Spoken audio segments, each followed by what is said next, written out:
Je m'appelle Claudia Renzivilo, je suis formatrice en santé mentale et père aidante et je suis la créatrice du podcast Brise.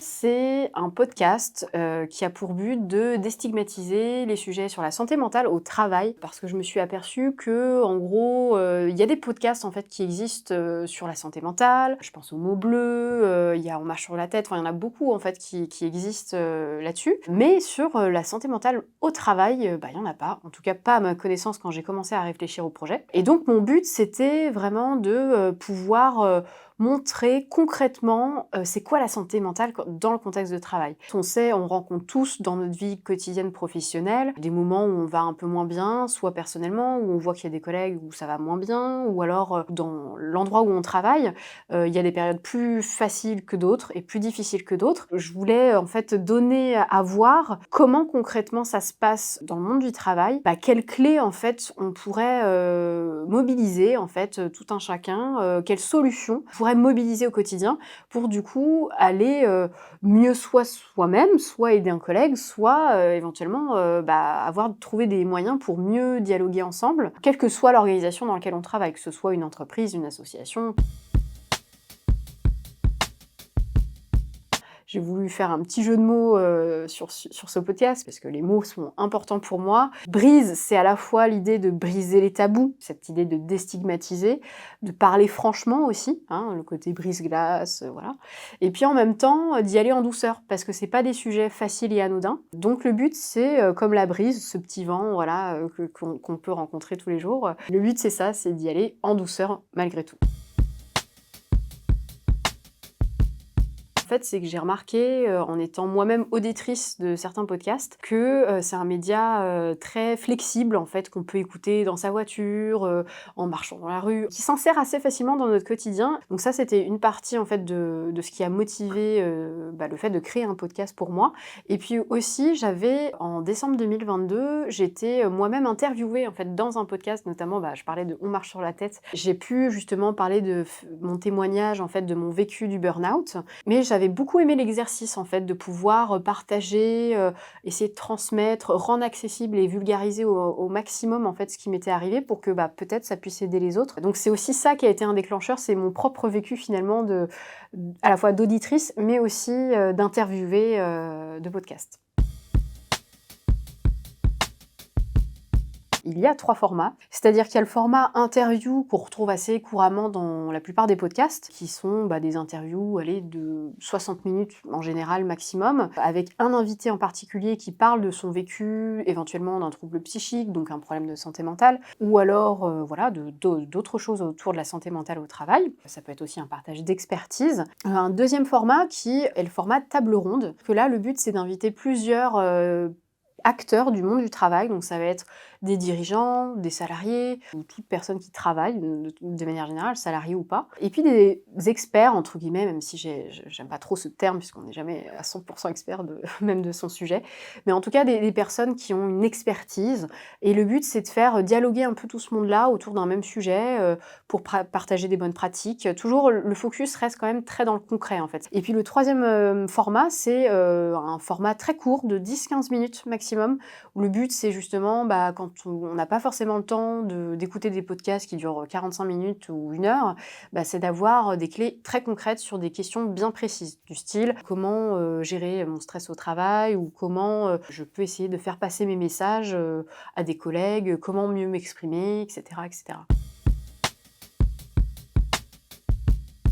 Toutes les personnes qui travaillent aujourd'hui, j'ai envie de dire, dans le monde du travail, en fait, elles peuvent écouter ce podcast, ça peut les intéresser. Dans les invités que j'ai et que j'espère avoir dans le futur, c'est vraiment du tout horizon, en fait. C'est pas de me limiter à un secteur ou un type d'organisation particulière.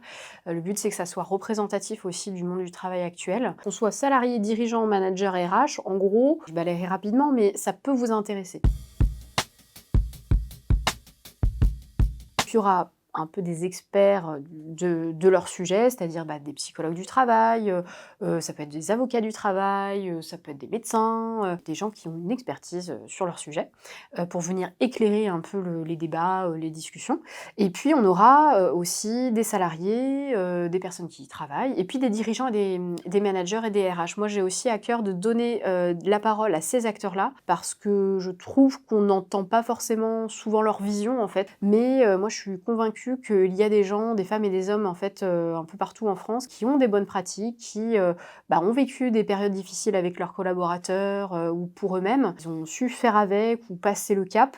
Et je pense que ces bonnes pratiques-là et ces modèles-là, en gros, j'ai envie de les partager, de leur donner la parole et leur prouver, enfin, et de nous prouver finalement à tout à chacun que la santé mentale au travail, oui, on peut en parler, oui, c'est pas forcément facile tous les jours, il s'agit pas de positiver tout à outrance, mais en même temps, on a besoin de savoir, qu'est-ce qu'on peut faire et d'avoir un peu des modèles inspirants, pour ça et des modèles inspirants qui soient concrets, voilà. Parce que là encore, c'est bien beau de donner des règles d'or, des solutions toutes faites, mais en fait, si on ne sait pas concrètement comment les appliquer dans notre, organisation, en fait, ça peut pas marcher, on se retrouve un petit peu pantois, voilà, sans un peu démunis.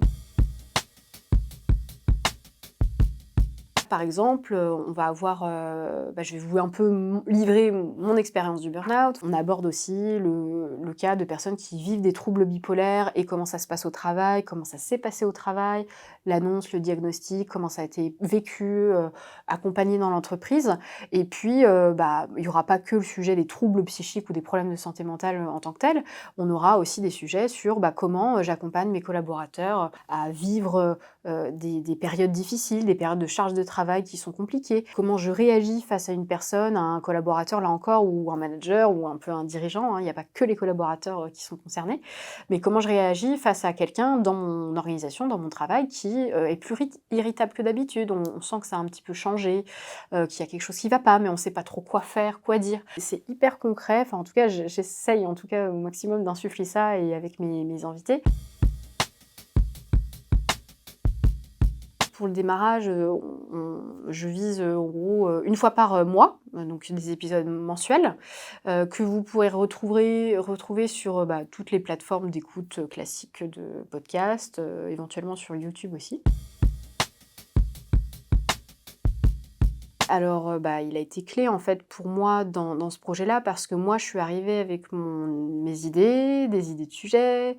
J'avais déjà un peu une idée de la ligne éditoriale, mais j'avais besoin en fait de confronter ça finalement à des personnes qui sont sur le sujet de la prise de parole et qui favorisent la prise de parole en santé mentale, dans le but de déstigmatiser, et qui, ont aussi une expertise sur le côté montage, vidéo, audio, et cetera. J'arrivais avec 0 compétences, techniques, et j'avais aussi besoin de me rassurer et puis de me confronter aussi à des personnes qui ont déjà monté des podcasts, sur tout l'aspect finalement éditorial, épisode, et cetera. Donc ça a été vraiment un accompagnement, je dirais, de A à Z. C'est à la fois, on prend le projet tel qu'il est, on essaie de valider son positionnement, et puis on essaie d'accompagner jusqu'à sa réalisation, en fait. Le studio m'a aidé à monter les épisodes, à mobiliser les outils nécessaires pour la prise de son, pour le mixage, le montage, la réalisation de la musique. Donc pour ça, je les en remercie vivement. Donc je vous donne rendez-vous en janvier, voilà, pour la sortie du premier épisode, et puis j'ai hâte d'avoir vos retours et vos commentaires sur le sujet.